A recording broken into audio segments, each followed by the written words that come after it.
Packing हो गई, चलते हैं? हाँ, बस कुछ ही चीजें रहती हैं।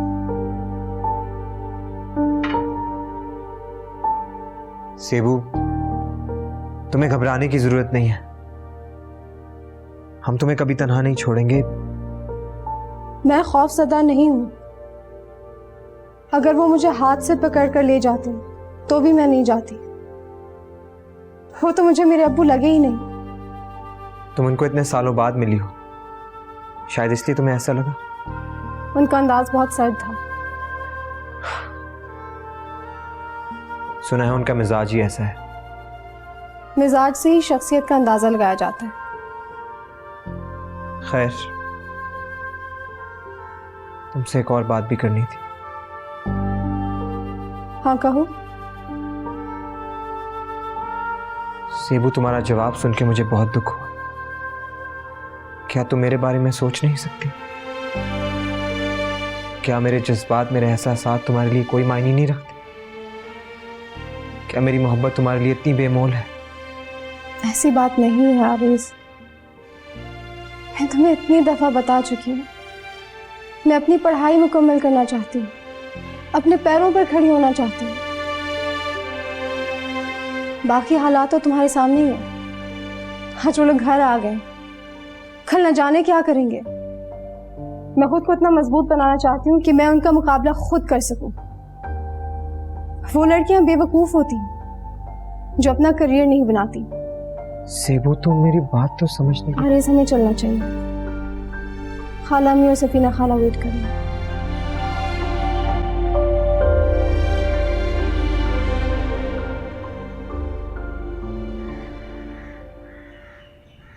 जी, वापस आ गया और जेबू को लेने भी पहुंच गया। उसने इनकार कर दिया तो उठकर चले गए दोनों मियाँ बीवी। सिकंदर का वही मिजाज, वही बदमिजाजी। उसने तो जेबू के सर पर शफकत भरा हाथ तक नहीं रखा, ना ही उससे ढंग से बात की है। वो तो ऐसे मिल रहा था जैसे उसे जबरदस्ती मिलवाया जा रहा हो। समझ नहीं आ रहा इतने सालों के बाद उसे जेबू को वापस ले जाने का ख्याल कैसे आ गया, जबकि वो खुद उसे यहीं छोड़कर गया था। पता नहीं उससे ये ख्याल ही क्यों आया। वैसे दूसरी बीवी के साथ उसका रवैया कितना अच्छा था, और हमारी समीना आपी पर उसने कितने जुल्म किए हैं। और हमें अब दुख और अजियत देने के लिए वो जेबू को अपने साथ ले जाना चाह रहा है। बस इसीलिए हम आप ही के साथ यहाँ आ गए। बहुत अच्छा किया साहब ने। अगर वो यहाँ आया तो खुद बात कर लेंगे। जी, और वैसे भी जेबू अब छोटी नहीं है, उसके साथ कोई जबरदस्ती नहीं कर सकता, वो अपने लिए स्टैंड ले सकती है। वैसे मुझे तो डर लगा हुआ है कि जेबू कहीं उसे रास्ते में ही ना मिल जाए। नहीं नहीं, ऐसा भी अंधेर नहीं मचा हुआ। फवाद, आज से तुम जेबो को यूनिवर्सिटी लेकर जाया करोगे, और वापसी पे तुम यहाँ आरिया उसे पिक कर लेना। जी अबू, ठीक है।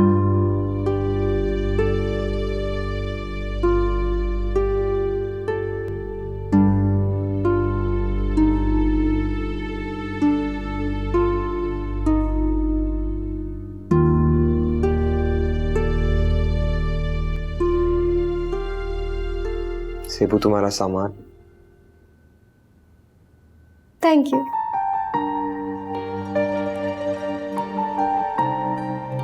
ये थैंक यू का लफ्ज मैं सारी जिंदगी तुम्हारे मुंह से सुनना चाहता हूँ। तुम्हें ये लफ्ज इतना अच्छा लगता है?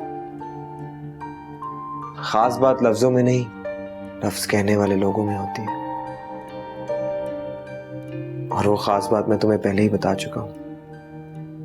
देखो आरिस, हम बहुत अच्छे दोस्त हैं, कजिन्स हैं, बचपन के साथी हैं। मैं नहीं चाहती कि किसी वजह से तुम मुझसे नाराज हो। सेबू, मैं सिर्फ ये चाहता हूँ कि तुम ये फैसला बहुत सोच समझ के करो। मुझे कोई जल्दी नहीं, मैं इंतजार कर लूंगा, और फिर तुम्हारा जो भी फैसला हुआ मुझे कबूल होगा। आरिस,